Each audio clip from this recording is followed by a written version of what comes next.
नमस्कार दोस्तों। आज की कहानी है शिव और पार्वती जी की अमर कथा।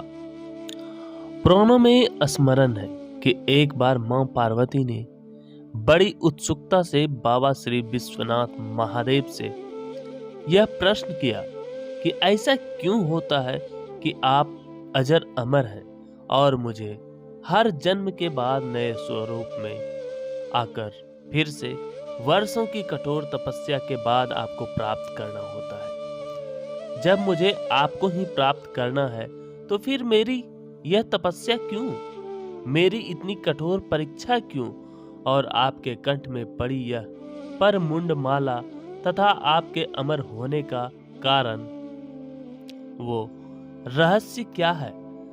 महाकाल ने पहले तो माता को यह गूढ़ रहस्य बताना उचित नहीं समझा, परंतु स्त्री हट के आगे उनकी एक न चली।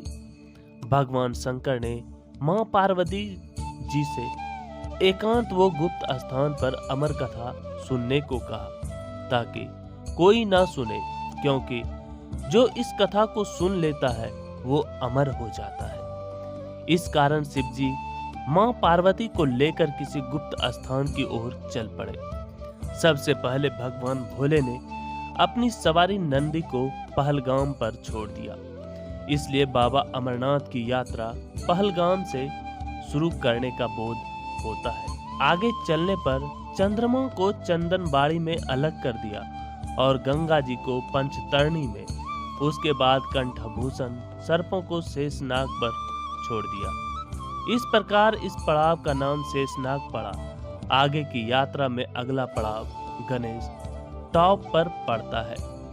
इस स्थान पर बाबा ने अपने पुत्र गणेश को भी छोड़ दिया था, जिसको महागुना का पर्वत भी कहा जाता है। पिस्सू घाटी में पिस्सू नामक कीड़े को भी त्याग दिया। इस प्रकार महादेव ने अपने पीछे जीवन दायिनी पांचों तत्वों को भी अपने से अलग कर दिया। इसके साथ मां पार्वती संग एक गुप्त गुफा में प्रवेश कर गए। कथा कोई ना सुने, इसलिए शिव जी ने चमत्कार से गुफा के चारों ओर आग प्रज्वलित कर दी। फिर अमर कथा मां पार्वती को सुनाना शुरू किया। कथा सुनते हुए देवी पार्वती को नींद आ गई। भगवान शिव कथा सुनाते रहे। इस समय दो सफेद कबूतर कथा सुन रहे थे और बीच बीच में गुटर गू की आवाज निकाल रहे थे।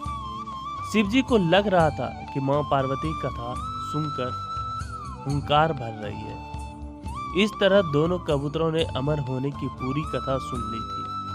कथा समाप्त होने पर शिव का ध्यान पार्वती की ओर गया। शिवजी ने सोचा कि पार्वती सो रही तो कौन हामी भर रहा था। तब महादेव की दृष्टि कबूतरों पर पड़ी तो क्रोधित हो गए और उन्हें मारने के लिए तत्पर हुए। इस पर कबूतरों ने शिवजी से कहा कि हे प्रभु, हमने आपसे अमर कथा सुननी है। यदि आप हमें मार देंगे तो अमर होने की यह कथा झूठी हो जाएगी। इस पर शिवजी ने कबूतरों को जीवित छोड़ दिया और उन्हें आशीर्वाद दिया कि तुम सदैव इस स्थान पर शिव पार्वती के प्रतीक चिन्ह के रूप में निवास करोगे। अतः यह कबूतर का जोड़ा अजर अमर हो गया।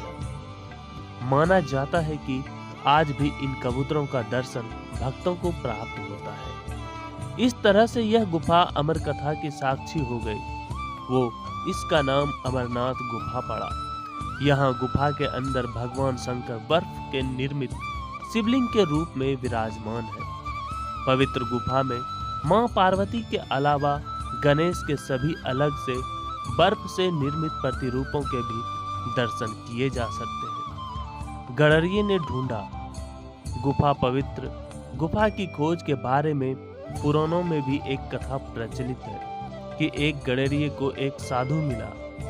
उसने उस गडरिये को कोयले से भरी एक बोरी दी। गडरिया अपने कंधे पर लाद कर अपने घर को चल दिया। घर आकर उसने बोरी खोली तो वह आश्चर्यचकित हुआ, क्योंकि कोयले की बोरी अब सोने के सिक्कों की हो चुकी थी। इसके बाद वह गडरिया साधु से मिलने व धन्यवाद देने के लिए उसी स्थान पर गया। जहां पर साधु से मिला था, परंतु वहां उसे साधु नहीं मिला, बल्कि ठीक उसी जगह एक गुफा दिखाई दी। गडरिया जैसे ही उस गुफा के अंदर गया तो उसने वहां पर देखा कि भगवान भोले शंकर बर्फ के बने शिवलिंग के आकार में स्थापित थे। उसने वापस आकर सबको यह कहानी बताई और इस तरह भोले बाबा की पवित्र अमर कथा गुफा की खोज हुई। धीरे धीरे दूर दूर से भी लोग पवित्र गुफा एवं बाबा के दर्शन के लिए पहुंचने लगे।